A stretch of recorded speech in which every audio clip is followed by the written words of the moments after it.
Hi, everybody. I haven't visited with you for some time, and you with me. So I'm back on Kevin Moore's show and doing a kind of little mini piece here, about 15 minutes long, because I want to talk about an element of the Billy Meier case that has been bandied about for quite some time.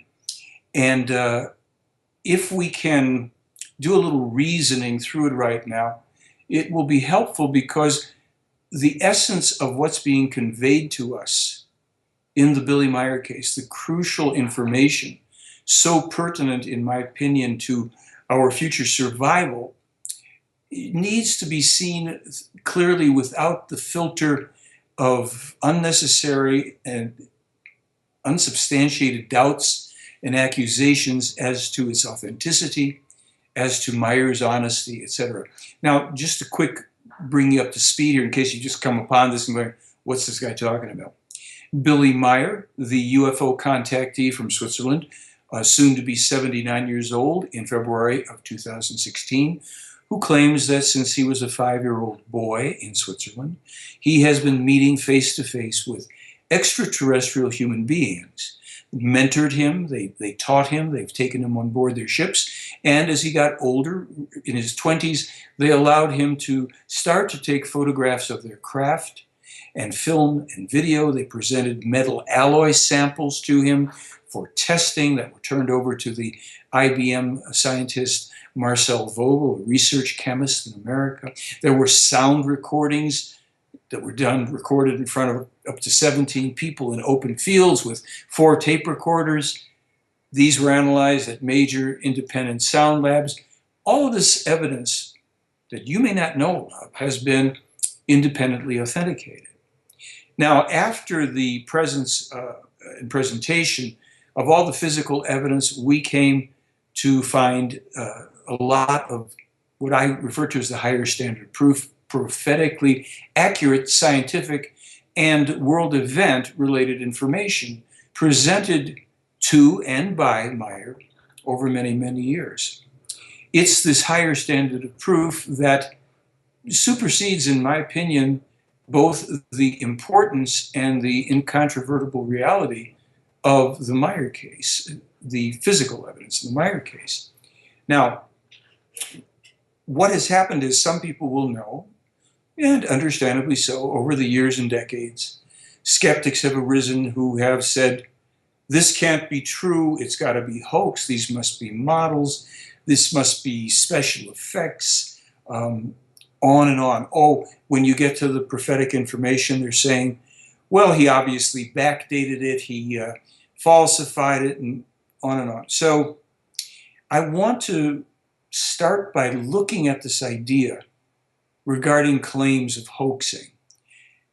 Anything that happens pertaining to any claims, any evidence, any people who are claimants who bring forward something needs to be scrutinized, of course, but we have to also examine and understand what we mean, what we're believing ourselves, what we're stating ourselves when we start to say, well, this must be a hoax. Before we look even at the information or the evidence, we want to examine that kind of construct in the human mind. Claims of hoaxing not only presuppose enormously blatant bad character and dishonesty and risky attempts by the alleged hoaxer for what unknown reasons, but they also suggest that the hoaxer has already determined the motivations, ambitions, the profits, etc., that they are going for, and that the accuser as well has determined them, and that they know what they are. Think about it for a minute. When something simply, oh, that can't be, it's preposterous, they must be hoaxing. Well, why? Such so-called hoaxing, especially when you look at the Meier case and its evidence, all of it, it poses the enormous risk that it would be uncovered, thereby destroying the entire credibility of the person and their evidence, in this case, Billy Meier. Yet, no such evidence, no proof has ever been provided by anyone to substantiate such accusations against Meier or his evidence. People have said, well, it must be a model. Someone can make a model that looks like it. We make models of airplanes. We make models of boats and cars. We make models of real things, which doesn't make the real thing not real. But come back to this idea of the risk. If somebody hoaxes something and they're making claims and all of that, they put themselves up for an enormous fall, enormous loss. Now, when you want to think about it, what the hoaxers have effectively, if not consciously determined in their minds, was that Billy Meier, this, let's remember, one-armed Swiss man living in the remote, rugged, rural Zurich highlands in Switzerland, not in Hollywood at a special effects studio.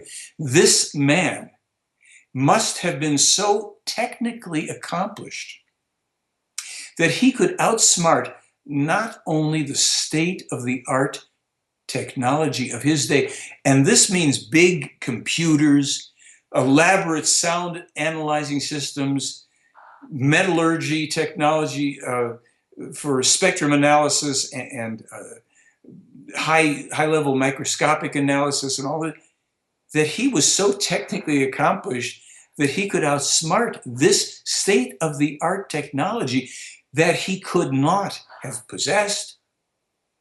Few people going back to 1970s and 80s possessed all of this stuff, spectrum analysis and all of this thermographic equipment and densitometers and all. Our friend living up in a renovated farmhouse in Switzerland and up there near the mountains, he didn't own that stuff. But on top of that, while the skeptics are presupposing that he must have owned that stuff, he outsmarted it. Now we know he didn't have it. You come to the recent analyses of his photographic evidence in 2014, 3 separate new analyses, all authenticating his evidence, and all of which were done with state-of-the-art digital contemporary technology of this day, which he certainly didn't possess in 1960s, 70s, and 80s.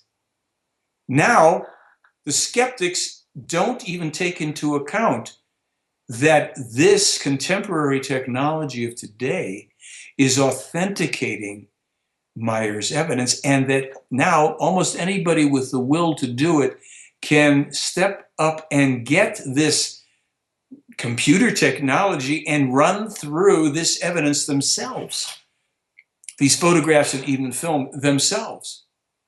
As a matter of fact, one of the controversial photographs of the very controversial wedding cake UFO, a nighttime photograph, it can be dropped into Photoshop, which many more people have than, let's say densitometers and all the rest of this business. You can drop it into Photoshop, lower the contrast, heighten the brightness, and suddenly this golden glowing UFO with a black background, which some said was a model against a black curtain, is a large object hovering over a road, generating an energy field with a grassy hillside and a fence post. From 1981 on 35 millimeter film that you can test yourself. So if you're a skeptic and you do this test that a 10-year-old kid can do today, you're going to have to debunk yourself. Now, you've come to this double-edged problem. People accuse this man of blatant, really vulnerable display of bad character and dishonesty, the riskiest behavior you could imagine if you're trying to pull off a hoax. Now you've got technology that almost anybody can use and duplicate the results showing that the evidence is legitimate. And now you've got some real problems because A, it's reflecting back the mindset of the skeptics because they immediately jump to conclusions about bad character, dishonesty, people trying to trick them, all these geniuses that sit around anonymously online accusing people of things. Now they're left with having to deal with even why did they assume this man was dishonest? Why did they assume that he could do all this and would do all this and be able to fool them and the technology, and that where is the profit motive spelled with a Profit? Why? Because human beings don't do hoaxes for no reason.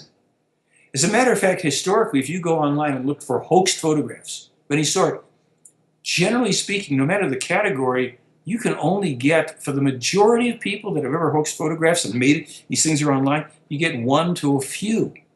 Meier published over 1,200 plus 8 films and a video in the middle set. Goes on and on. It's unprecedented. There's nothing in human history even close.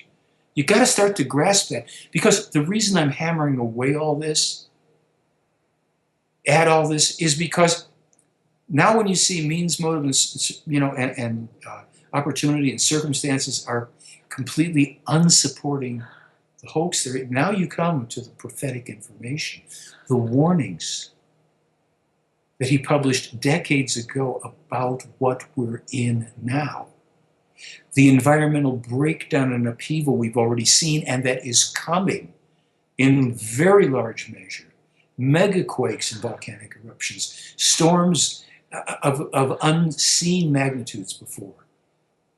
The troubles and travails we're going to have because of our irresponsibility in terms of being stewards of this environment, Meier foretold beginning in 1951 when he specifically foretold climate change. In 58 when he specifically foretold global warming and all these things that people deny, that you have to be blind or on the take, of course, to deny.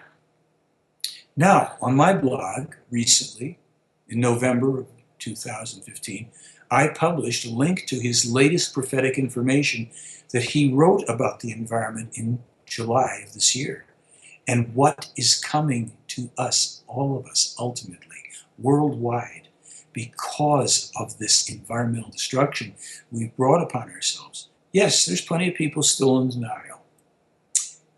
It won't help survival.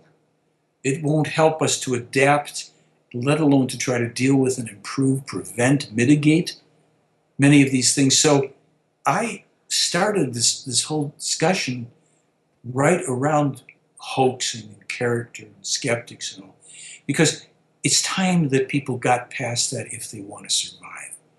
Now they can do that if they take my suggestion, look at the new analyses, the old analyses, get Photoshop, analyze a photograph yourself, and start to read this prophetic information from 51 and 58. 1958, Billy Meier foretold that because of the Christian crusades of centuries ago, we would see fundamentalist Islamist terrorism spread irrepressibly worldwide. Europe would be invaded by the fanatics and warriors of Islam. All would shake and quiver, the West would fall, and that this was not going to stop for a long time. The fanatics and warriors of Islam will reign in their power for a long time. Why? Because, well, not only causally, because in many cases the countries of the West have invaded, there have been crusades under Christianity, all this stuff, but also because the leaders of certain countries have sold out their countries. The Merkels and those who allow in people just because they have guilty consciences or think that they're being humane without thinking and without having spine and being able to stand up and find out what the best remedies are.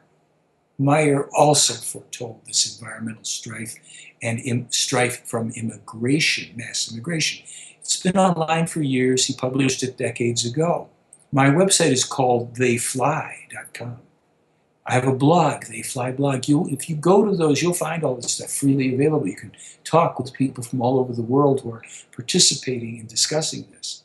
You, in the countries that you live in, if you don't start waking up and becoming rational and recognizing this advice and all the recommendations that come with it for how to get out of this trouble, if you do not pay attention, future survival is threatened, and indeed, the prophecies and predictions will fulfill themselves. I don't wish that on any of us. I hope to see you next time. Thank you.